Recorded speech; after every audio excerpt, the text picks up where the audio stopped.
नमन और स्वागत। मैं अनुराधा शारदा आप सबका धन्यवाद देना चाहती हूँ कि आपने हमारे वीडियोस देखे, सराहे, उन पर अपने कमेंट्स लिखे और अपने सुझाव दिए। आज हम पंच महापुरुष योग की सीरीज में ही रुचिक योग का के पर बात करेंगे और रुचिक योग क्या होता है उससे शुरू करते हैं। रुचिक योग का अर्थ रुचिक योग अपनी कुंडली में तब बनता है जब केंद्र में होने के साथ साथ मंगल अपने भाव में हो या उच्च का होकर बैठे। यानी जब मंगल मेष में, वृश्चिक में या फिर कैप्रिकॉर्न में हो और उच्च और केंद्र में भी हो, तो ऐसी स्थिति में आपकी कुंडली में रुचिक योग का निर्माण होता है। अब ऐसे कौन से लग्न हैं जिनके लिए रुचिक योग का निर्माण नहीं होता? द्विस्वभाव राशियों से जब लग्न बनते हैं, तो चाहे मंगल अपने उच्च का हो या अपने भाव का हो, अपने राशि का हो, वो रुचिक योग नहीं बनाता है। पहले हम ये भी जान लें कि अ, रुचिक योग के क्या-क्या गुण होते हैं। जब व्यक्ति के लिए ये रुचिक योग निर्माण होता है, तो व्यक्ति के चेहरे पर एक कांति होती है, एक आभा होती है, जो दिखाई देती है, निरंतर दिखाई देती है। ऐसा व्यक्ति जो है, वो निडर होता है, अत्यंत साहसी, कुछ भी करने में उसका मन पीछे नहीं हटता, घबराता नहीं है। उस व्यक्ति की सोच जो होती है, वो बहुत दूरदर्शिता वाली सोच होती है और यदि ये लोअर ऑक्टेव पे काम कर रहा हो, तो हो सकता है कि उसे चोरों का सरदार बना दे या कोई भी उल्टे-पुल्टे काम करने में ये हिचकिचाए नहीं। लेकिन यदि ये हायर ऑक्टेव पर काम कर रहा होता है, तो उसको जनरल बना सकता है। किसी भी कंपनी में जो स्ट्रैटेजिक व्यूज़ जो करते हैं, ऐसा सीईओ के पास का पोज़ीशन उसको दे सकता है। उसे जनरल की पद्धति दे सकता है या ऐसा कोई काम व्यक्ति जो दूरंदेशी जिसको हम बोल सकते हैं, वो बन सकता है वो व्यक्ति। साथ ही वो उसको एक लंबी उम्र भी मिलती है और वो देश काल पात्र के अनुसार नाम उसका होता है। लोग उसको हमेशा याद करते हैं क्योंकि वो व्यक्ति साहसी होता है, पराक्रमी होता है। अब जब हम मेष के लग्न के बारे में बात कर रहे होते हैं, तो मेष लग्न वालों के लिए लग्न में बैठा हुआ या फिर उच्च का होकर बैठा हुआ मंगल रुचिक योग बनाता है। यदि लग्न पर बैठा हुआ होता है, तो ऐसी स्थिति में ये अम, लग्न को भी देखता है और और व्यक्ति को अपने काम के लिए बहुत ही कर्मनिष्ठ बनाता है और ऐसा व्यक्ति जो है वो देश विदेश में जरूर अपना नाम बनाता है क्योंकि वो बहुत ही हम्बल बिगनिंग से पर भी वो एक बहुत बड़े स्थान को प्राप्त करने की क्षमता रखता है। यदि लग्न पर ऐसा मेष लग्न पर ही बैठा हो मंगल, तो ऐसे व्यक्ति के अंदर अ, चिंताएं बहुत होती हैं। वो पराक्रमी होता है, वो आगे बढ़ के काम करने वाला होता है, साहसी होता है, लेकिन चिंताओं से भी निरंतर ग्रस्त रहता है। हमें ये नहीं भूलना चाहिए कि मंगल को अष्टमेश का भी दोष होता है। ऐसे अष्टमेश मंगल खराब नहीं करता, लेकिन अष्टमेश होने के कारण उसे अष्टम भाव के भी रिजल्ट्स देने पड़ते हैं। तो और वो अष्टम भाव को दृष्ट भी कर रहा होता है। तो यदि ऐसा व्यक्ति प्राणायाम करे या मेडिटेशन थोड़े समय के लिए भी करे, तो उसे अपनी चिंताओं से मुक्ति मिलेगी और एक राह दिखेगी, जिसके कारण वो अपना भी अपलिफ्टमेंट कर सके और अपने आस-पास वालों को भी एक मार्गदर्शन दे सके।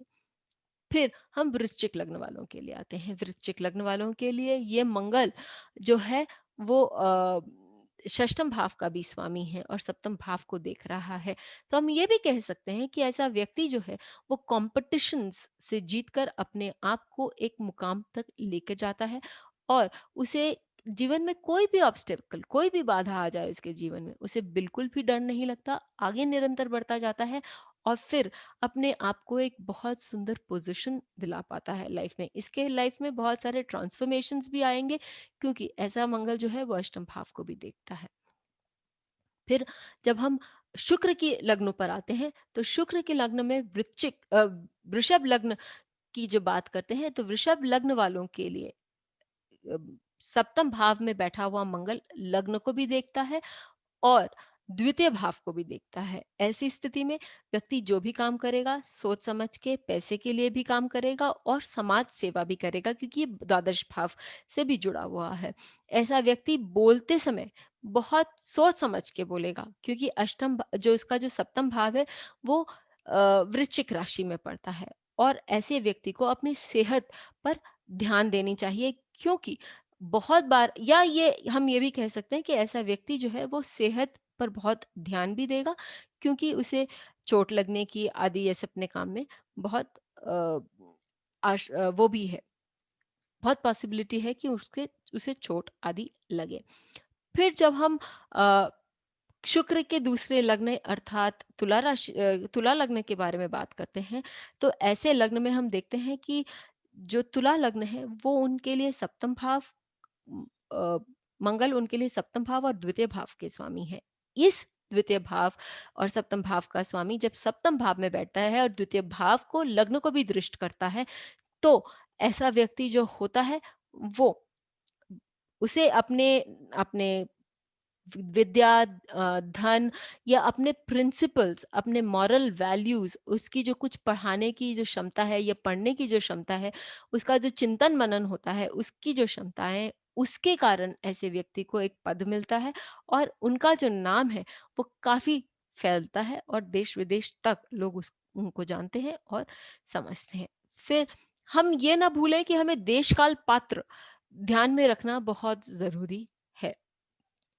फिर जब हम अ, चंद्रमा के लग्न अर्थात लग्न और सिंह लग्न की बात करते हैं, तो इन दोनों का जो रिजल्ट है, इन दोनों लग्नों का जो रिजल्ट है, रुचिक महापुरुष योग के अनुसार वो बहुत सुंदर इसके लिए होता है, क्योंकि मंगल जो है वो प्रथमतः तो योग कारक ग्रह हो जाता है, और जब वो अपनी राशि राशि का हो जाता है तो वो बहुत सुंदर रिजल्ट्स देने में संपन्न होता है। लेकिन यहाँ एक चीज़ मैं ज़रूर बोलूँगी कि सिंह राशि के लिए मंगल जब उच्च का होके बैठता है, तो वो कहीं न कहीं उसको चोट आदि बहुत कुछ दे भी सकता है और वहाँ से वो रुचक योग भी नहीं बताता। फिर हम आते हैं शनि के लग्नों के लिए, क्योंकि मैंने पहले ही बता दिया कि द्विस्वभाव राशियों के लिए ये रुचक योग नहीं बनता। जब हम शनि की राशियों पर आते हैं, शनि के लिए जब हम अ, कैप्रिकॉर्न यानी मकर लग्न की बात करते हैं, तो मकर लग्न से बना हुआ बहुत सुंदर योग उठकर सामने आता है, क्योंकि ये लग्न में उच्च का होकर बैठता है और चतुर्थ भाव अपने भाव को देखता है, और चतुर्थ भाव सिक्योरिटी का भाव है। चतुर्थ भाव जो है वो लैंड यानी जमीन जायदाद, मकान आदि का भाव है। तो ऐसा व्यक्ति इन लाइन्स पे डेफिनेटली सोचेगा, और साथ ही एकादश भाव का स्वामी होने के कारण हम ये भी देख सकते हैं कि वो व्यक्ति कुछ भी काम करेगा तो उसके लिए अपने घर वाले, बीवी बच्चे प्रधान होंगे। सामाजिक रूप से वो बहुत सुंदर सोच सकेगा और लंबी मतलब ऊंची सोच रहेगी ऐसी व्यक्ति की, और दूरदर्शिता भी उसमें बहुत रहेगी। और जब भी वो बोलेगा या सोचेगा तो हमेशा किसी भी रूप से, चाहे वो चतुर्थ भाव हो या एकादश भाव हो, उनको लेकर फायदे की बात ही सोचेगा। फिर जब हम कुंभ लग्न वालों के लिए बात करते हैं, तो कुंभ लग्न वालों के लिए रुचक योग जब मंगल वृश्चिक राशि में होता है तब बनता है। यहाँ मंगल रुचक योग भी बनाता है और दिग्बली भी होता है। तो ऐसा व्यक्ति जो है, और लग्न को भी देखता है, तो ऐसा व्यक्ति फिर बहुत कर्मठ होता है, सोच समझ कर काम करने वाला होता है और लोगों को डायरेक्ट करने वाला होता है। यहाँ स्वयं अपने ऊपर एनर्जी खर्च करता है, लेकिन हम देखेंगे कि ये एनर्जी जो पैटर्न है वो एक डिफरेंट वे में खर्च होगी, क्योंकि यहाँ ये अग्रेशन का साइन नहीं है, ये सूझबूझ का साइन है। हमने इतना सब लिया, लेकिन इसके साथ यदि हम नक्षत्र भी जोड़ देते हैं, तो जो बात है वो बहुत क्लियरली हमारे सामने आती है, क्योंकि हर साइन में हम जानते हैं कि 3-3 नक्षत्र होते हैं। तो किस नक्षत्र से ये योग बन रहा है, या कहाँ मंगल किस नक्षत्र में विद्यमान है, उससे वो योग बनने के कारण और भी बातें बहुत सामने उभर कर आ जाती हैं, जो कि मैं आपको आगे चलते हुए बताऊंगी। हम यहाँ सबसे पहले चार्ट लेते हैं अक्षय कुमार का। अक्षय कुमार के चार्ट में हम ये देखेंगे कि मंगल जो है वो वृश्चिक राशि में अपने ही लग्न पे बैठा हुआ है और वो षष्टम भाव का भी स्वामी है। हम जानते हैं कि अक्षय कुमार एक मार्शल आर्टिस्ट है और पैरा ओलंपिक्स में भी ये बहुत एक्टिवली पार्टिसिपेट करते हैं। लोगों को और खिलाड़ियों का उन को इनका जो सपोर्ट है वो बहुत मिलता है। साथ ही कोई भी रगेड स्पोर्ट्स हो, चाहे वो आउटडोर स्पोर्ट्स हो, इसके लिए अक्षय कुमार हमेशा तत्पर रहते हैं। खतरों के खिलाड़ी इनको हम कहते भी हैं और इन्होंने उसके बहुत सारे सीज़न्स भी करे हैं। साथ ही इनकी जो सोच है वो बहुत दूर की सोच है। वो हमेशा आगे की सोच के प्लान करते हैं। चतुर्थ भाव में ये मंगल अपनी दृष्टि डालने के कारण अपनी मातृभूमि से भी ये बहुत जुड़े हैं और ऐसे संवेदनशील समाज को उत्थान प्रैक्टिकल सब्जेक्ट्स, क्योंकि ये मंगल जो है ये इनका ये मंगल देख रहा है सप्तम भाव को, और वो सप्तम भाव एक फिक्स्ड राशि होने के साथ साथ एक व्यवसायिक राशि है, अर्थात कि वो वृषभ राशि है। तो वो बहुत ही प्रैक्टिकली और सोशली कॉन्शियस सब्जेक्ट्स पर भी पिक्चर्स बनाते हैं, क्योंकि इनका मंगल जो है वो अनुराधा नक्षत्र में बैठा है। तो दूस अलग-अलग क्षेत्रों पर काम करना और उसको एक ही टेबल पर लाना और एक ही प्लेटफ़ॉर्म से उसको व्यक्त करना, ये उनको बखूबी आता है और उससे अपने आप को भी आगे बढ़ा सकना, ये इनमें ये खूबी है। जब हम रमना में महर्षि की बात करते हैं तो रमना महर्षि के लिए मंगल जो है वो सप्तमेश और द्वितीयेश है, क्योंकि ये तुला लग्न से उनकी कुंडली बनती है और सप्तमेश होने के कारण सप्तम भाव से वो लग्न को भी देखते हैं और उम, द्वितीय भाव को भी। उनकी जो टीचिंग्स हैं, उनके जो मेडिटेशन टेक्निक्स है, उसके कारण उनको जीवन में एक प्लेटफ़ॉर्म मिला, लोगों ने उनको सराहाया। अब हम जब नक्षत्र की ओर बढ़ते हैं, तो हम देखते हैं कि ये भरणी नक्षत्र में है। भरणी नक्षत्र की ये खूबी है कि वो आपको लाइफ एंड डेथ के बारे में बताती है। उससे आपका ध्यान जो है या आपका जो ज्ञान है, वो उस ओर आकर्षित होता है और रमना महर्षि ने अपनी सभी टीचिंग्स में इस ओर जीवन के अंत, भला तो सब भला, और किस तरह से आप एक सुखद अंत पा सकते हैं और अपना जीवन मेडिटेशन करते हुए किस तरह से सुंदरता से बिता सकते हैं, ये उन्होंने बहुत अच्छे से हमें बताया है।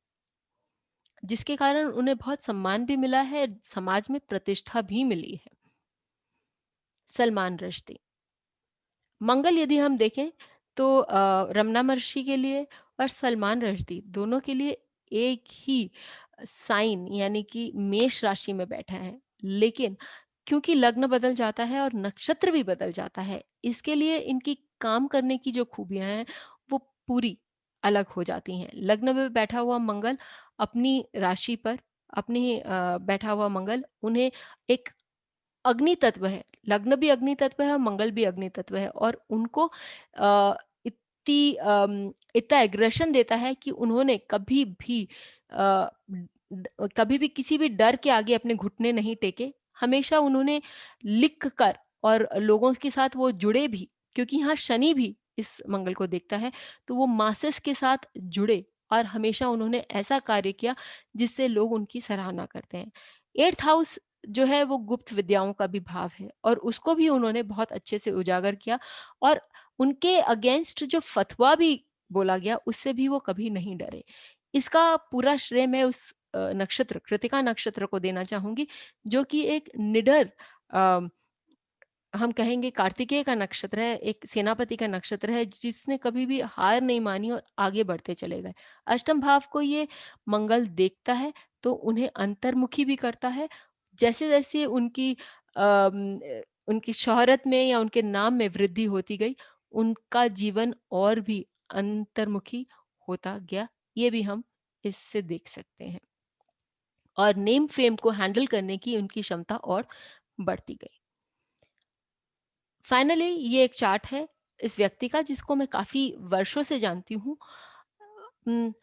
अपने बलबूते पर बहुत आगे बढ़ पाना और एक बहुत ही खुली सोच रखने वाला, क्योंकि ये मंगल जो है उनको अष्टम भाव, यहाँ सिंह राशि आ जाती है, उससे भी जोड़ता है, चतुर्थ भाव जो मेष राशि है उससे भी जोड़ता है, और एकादश भाव का स्वामी होने के कारण प्रोग्रेसिव थॉट जिसे हम बोलेंगे, अ, ऐसा उनका व्यक्तित्व है। और कुछ भी बोलने से पहले, क्योंकि ये प्रैक्टिकल साइन है कैप्रिकॉर्न, और मंगल यहाँ बैठने के कारण प्रैक्टिकली सोचकर, प्रैक्टिकल एप्लीकेशन इसका है या नहीं है, ये सोचकर वो बोलते हैं। साथ ही हम देखते हैं कि मंगल चतुर्थ भाव पर दृष्टि डालते हैं, तो ऐसे मंगल के कारण इन्हें रियल एस्टेट से भी काफी फायदा होता है, क्योंकि मंगल चतुर्थ भाव और एकादश भाव का भी स्वामी है।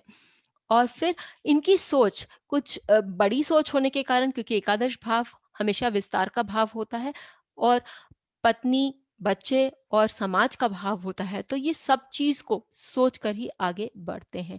मंगल जो इनका है वो उत्तर आषाढ़ नक्षत्र में है, अर्थात ये अपने प्रिंसिपल्स पर बहुत क्लियर है और उसी पर काम करना पसंद करते हैं।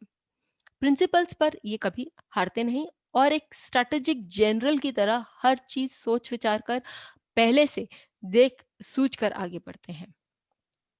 फिर हम इसका उपवाद क्या है, इस विषय पर भी हम थोड़ा ध्यान अपना केंद्रित करें। यदि, जैसे मैंने अपने पिछले महापुरुष योग के वीडियोस में बताया, यदि आपने नहीं देखा तो उसे भी ज़रूर देखें, आपको उस पे भी बहुत सारा मटेरियल मिलेगा। यदि हम ये जानें कि ये मंगल, यदि पंच महापुरुष बनाता, योग बनाता भी है, लेकिन राहु केतु एक्सिस पे बनाता है, या सूर्य के कारण अस्त होता है, या चंद्रमा के साथ होता है, तो ये निर्बली भी हो जाता है। ऐसी स्थिति में ये अच्छे फल नहीं दे सकता। उसका सबसे सुंदर उदाहरण जो है वो है ऑस्कर वाइल्ड। ऑस्कर वाइल्ड के केस में हम ये देखेंगे कि ये चतुर्थ भाव में बैठा हुआ है, योगारक होकर अपने ही भाव में बैठा हुआ है, और दशम भाव से जुड़ता भी है, लेकिन राहु केतु एक्सिस पर बैठा हुआ है, और षष्टमेश शनि से भी दृष्ट है। ऐसी स्थिति में उन्हें नाम, ऑस्कर वाइल्ड को नाम और शोहरत तो मिली, लेकिन वो बहुत समय तक उस नाम और शोहरत को कामयाब नहीं कर सके, या उसको कायम नहीं बना रख सके, क्योंकि उन्हें देश निकाला भी मिला और जनता ने उनका बहिष्कार किया। हम ये देखते हैं कि चतुर्थ भाव देश का भी भाव है और जनता का भी भाव है। ये मंगल एकादश भाव से भी जुड़ता है, क्योंकि ये एकादश भाव को दृष्ट करता है। तो और षष्टम भाव से इसके लिए जुड़ता है क्योंकि ये षष्टमेश है। षष्टम भाव में इनके अगेंस्ट बहुत सारे लिटिगेशंस हुए, इनके अगेंस्ट कोर्ट केसेस हुए, जो ये हार गए, और फिर इन्हें देश निकाला हुआ। एकादश भाव आपके पैसे के, आपकी वित्त का भाव होता है, तो इनका जब देहांत हुआ, तो इनका देहांत पैसे के अभाव में हुआ, और पत्नी से, बच्चे से भी विच्छेद से हुआ। इस तरह हम देखते हैं कि राहु केतु एक्सिस पे होना या अस्त होने से इस ग्रह के जो फल होते हैं वो नियरली उल्टे हो जाते हैं। फिर हम यही कहेंगे कि यदि आपको वीडियो अच्छा लगा तो लाइक करें, शेयर करें, और अपने कमेंट्स और सुझाव लिखना न भूलें। फिर मिलेंगे, तब तक के लिए धन्यवाद।